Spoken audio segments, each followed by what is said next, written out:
أعوذ بالله من شر الشيطان الرجيم اللعين. بسم الله الرحمن الرحيم، وصلى الله على محمد وعلى آل بيته الطيبين الطاهرين، واللعن الدائم على أعدائهم أجمعين. هنالك نقطة مهمة حبيت أن أتكلم بها بعد البحوث اللي قدمها الشيخ أمير في موضوع تحريف القرآن عند السنة،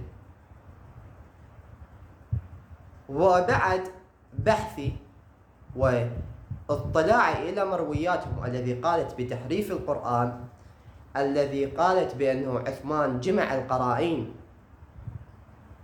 ما بين 500 مصحف وحرقهن وأنشأ نسخة ثانية تختلف عن اللي كان موجود عنده ابن مسعود وابن عباس وعائشة وأبو موسى الأشعري وعلي الصحابي الجليل. هذا يبين ماذا؟ سامعينهم قبل يقولون بأنه قرآننا ما مخلوق، يعني لا يوجد شخص كتابه، لا يوجد شخص اتلاعب به، لا يوجد شخص دونه. هذه النقطة حبيت أن أكسرها بعد تهرب مشايخهم في هذه النقطة في موضوع تحريف القرآن مع الشيخ أمير.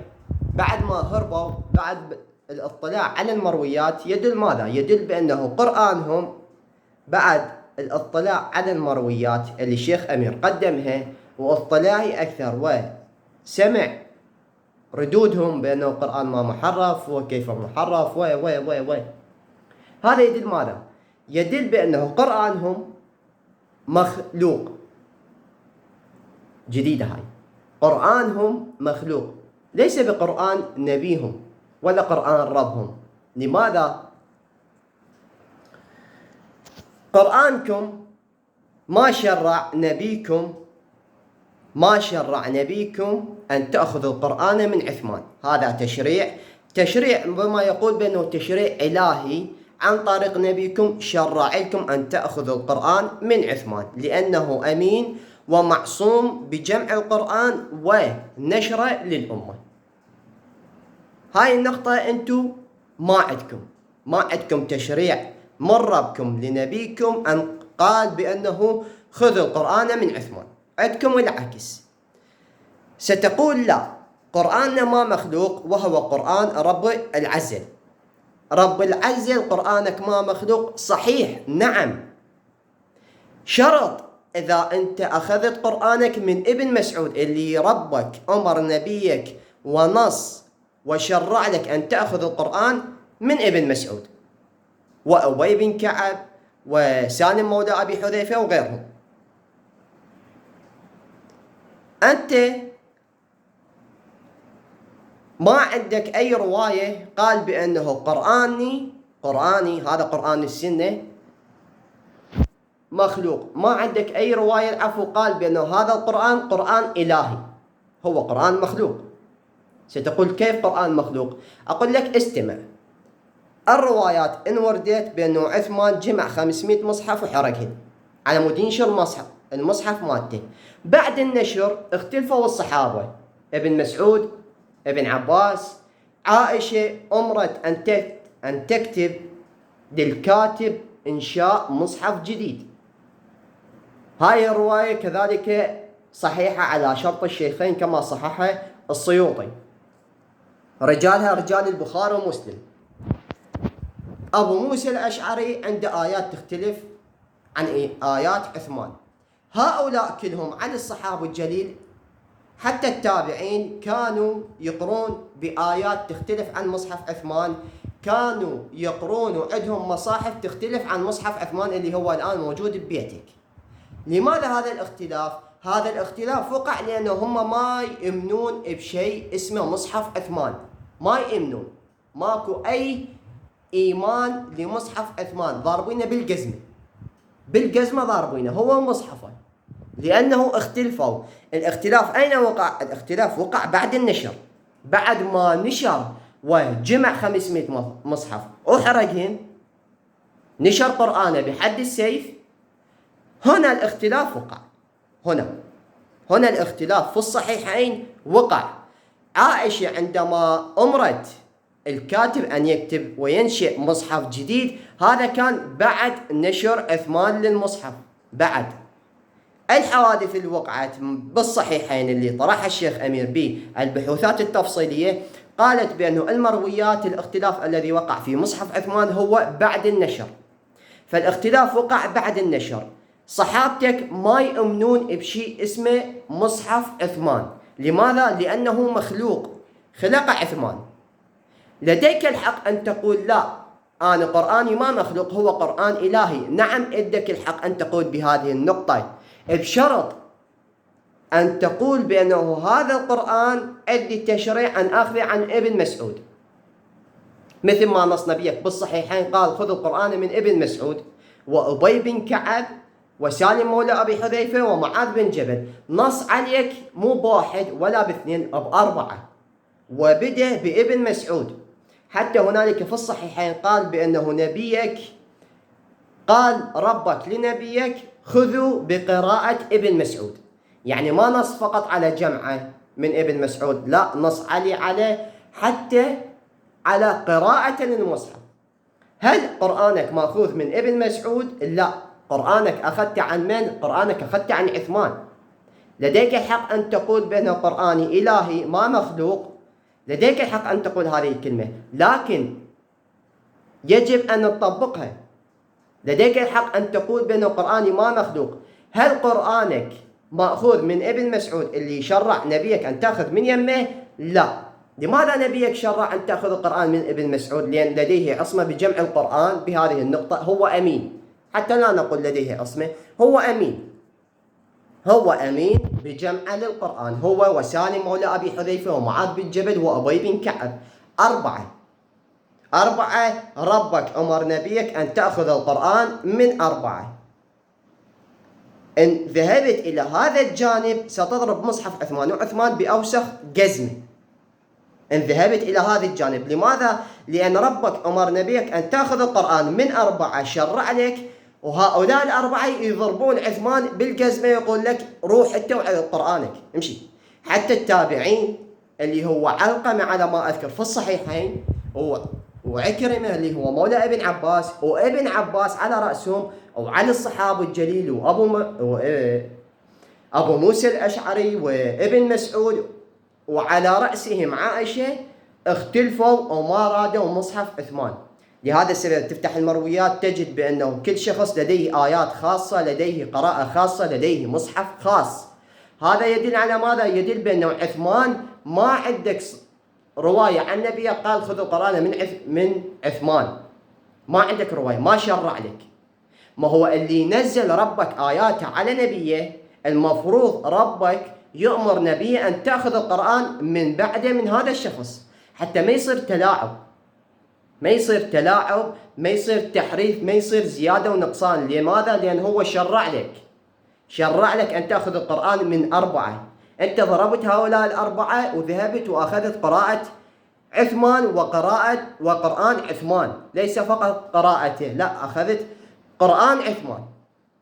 فهذا يدل ماذا؟ يدل بأنه هذا القرآن الذي عندك هو قرآن مخلوق، خلقه. من يقول بأنه هذا القرآن قرآن صحيح؟ من يقول؟ ستقول إنا له لحافظون في المصاحف البقية 500 مصحف اللي جمعهن عثمان وحرقهن، كانت بها موجودة هذه الآية إنا له لحافظون، كانت موجودة. عائشة أمرت الكاتب إنشاء مصحف جديد وتضيف به الرضاع الكبير وصلاة العصر. كذلك كانت به آية موجودة وأنا له لحافظون. كذلك ابن مسعود، ابن عباس، علي الصحابة الجليل، أبو موسى الأشعري، ملياردير الصحابة. كذلك كل قرآن كانت موجودة إن له لحافظون. ما هو الميزة اللي تختلف؟ ما هي الميزة؟ ما هو المعيار حتى أنت تقول بأنه هذا صحيح والباقي غلط؟ مصحف عثمان، هل نبيك قال خذوا القرآن من عثمان؟ لا، قال خذوا القرآن من ابن مسعود، شرع لك أن تأخذ القرآن من ابن مسعود. إذا شرع لك أن تأخذ القرآن من ابن مسعود، والثلاثة البقية، فهذا يدل ماذا؟ يدل بأن قرآنك ما مخلوق وهو قرآن إلهي. لكن أن تضرب هؤلاء بالجزمة وتقول بأنه ما آخذ بهذه الرواية وآخذ قرآن عثمان، لماذا؟ لأنه مشهور أجمعت عليه الأمة. هاي راح أعلق عليه. هذا يدل ماذا؟ يدل بأنه هذا القرآن قرآن مخلوق، لأن جمع عثمان 500 قرآن وحرقين وأرسل إلى مصحف حفصة، سوى كوبي بيست، نسخ لصق نشر. من قال بأنه هو أصلا مصحف حفصة هو الصحيح وبقية المصاحف اللي هي 500 مصحف غلط، حتى عثمان عند السلطة يحرق هذه المصاحف. من الذي شرع لعثمان أن يحرق هذه المصاحف؟ ومن الذي شرع لعثمان أن يجمع المصحف وهو ينشره؟ من؟ نبيك؟ لا. ربك؟ لا. جبريل؟ لا. فأنت لا تطلع تتوهم وتحشي بعقول الشيعة المساكين وتقول بأنه مصحفنا إلهي ومصحفنا متفق عليه. هو في زمن عثمان بعد النشر صحابتك ما اتفقوا عليه، اللي هو على رأسهم ابن مسعود اللي وصى به نبيك خذ القرآن من يمه، ما كان يعترف بالقرآن اللي هو أنشأ عثمان. كيف تقول بأن أنت أجمعنا على صحة القرآن؟ الأمة مجتمعة على صحة القرآن. الأمة مجتمع على صحة القرآن الآن، اللي هو في زمنه بعد النشر بيوم، بعد النشر، بعد ما نشر عثمان، من اليوم الثاني إلى هذه اللحظة ماكو صحابي ماكو تابعي قال بأنه هذا القرآن صحيح، قال بأنه هذا القرآن كامل، قال بأنه هذا القرآن لا تقع فيه لا زيادة ولا نقصان. قال ما عندك صحابة قال بأنه هذا القرآن كامل. تجد العكس، من أكابر الصحابة طعنوا بالقرآن، من سيدة الصحابة اللي عندك أنت في دينك في كتبك عائشة سوت قرآن خاص يختلف عن قرآن عثمان. فلا تقول بأنه احنا مجتمعين، الأمة مجتمعة على صحة القرآن. أنت منو؟ الصحابة ما اجتمعوا على صحة هذا القرآن اللي سواه عثمان، ما اجتمعوا. لماذا؟ لأنهم رايدين مصحف ابن مسعود اللي شرع نبيك أن تأخذ القرآن منه. الله، اي نعم، نبيك شرع لك أن تأخذ القرآن من ابن مسعود. وين قرآن ابن مسعود؟ لماذا ضربت قرآن ابن مسعود عرض الجدار وأخذت بقرآن عثمان؟ من؟ دين تايه. فلا تقول بأنه إحنا قرآننا إلهي، أنت قرآنك مخلوق، قرآنك مخلوق. الآن جاء أمشي بماذا؟ جاء أمشي في النهج السني. النهج الشيعي له كلام خاص، له مرويات خاصة، له تشريع خاص. رواية من؟ آية، سبحان الله جت بوقتها. هاي آية من؟ آية ابن مسعود. لو من جمهور قناة المنتقم يلا كتبوا هاي آية من؟ هي لو عائشة، لو ابن مسعود، لو أبو موسى الأشعري، خيارات لكم. أنت قرآنك يدل الآن بعد البحث اللي طلعه الشيخ أمير في المحاضرات التفصيلية أن قرآن السنة محرف، وبعد استماع إلى مشايخهم وهروب مشايخهم من العرعور والعريفي وغيره، يدل ماذا؟ يدل بأنه وبعد الاطلاع للمرويات يدل بأنه هذا المصحف في النهج السني هو مصحف مخلوق ليس بمصحف إلهي. ستقول إنا لحافظون، نعم هذه لحافظون موجودة ب500 مصحف اللي جمعهن عثمان وحرقهن. فلا تقول بأنه إحنا لحافظون وتميز مصحف عثمان عن بقية الصحف القرائين، ما تقدر أنت تميز. لماذا؟ 500 مصحف، كل مصحف موجودة بهذه الآية. شنو الميزة اللي تتميز بأنه هذا المصحف يختلف عن 500 الباقية اللي حرقن عثمان؟ لا يوجد. نفسه هو الطبق الأصل كانت موجودات في مصحف عثمان. ومن الممكن هنالك آيات أقوى من مصحف عثمان، من الممكن، لأن هو جمع 500 قرآن، كل قرآن عند صحابي، فأخذ هو بقرآن ماذا؟ حرق هاي 500 قرائن اللي عند 500 صحابي، وذهب إلى ماذا؟ ذهب إلى امرأة كانت موجودة في بيتها مصحف، من يقول بأنه هذه المصحف هو المصحف صحيح؟ لماذا؟ لأن ربك ما أمر نبيك أن يخرج بمصحف حفصة وينشره. ستقولون بأنه ربنا نبينا ما يعرف يقرأ ولا يكتب، ما هو كامل. هو عثمان شلون جمعه؟ شلون نشر هذا المصحف؟ أخذ مصحف حفصة، سواه نسخ لصق، نشره، وقال أنت مثل مضمون الرواية إذا اشتبه عليكم شيء فاكتبوه على لسان قريش، لأن هو نزل بلسانهم. ليش نبيك ما سوى هذه النقطة حتى الأمم ما تشتت؟ ليش؟ دين تعبان. فيدينا الآن ماذا؟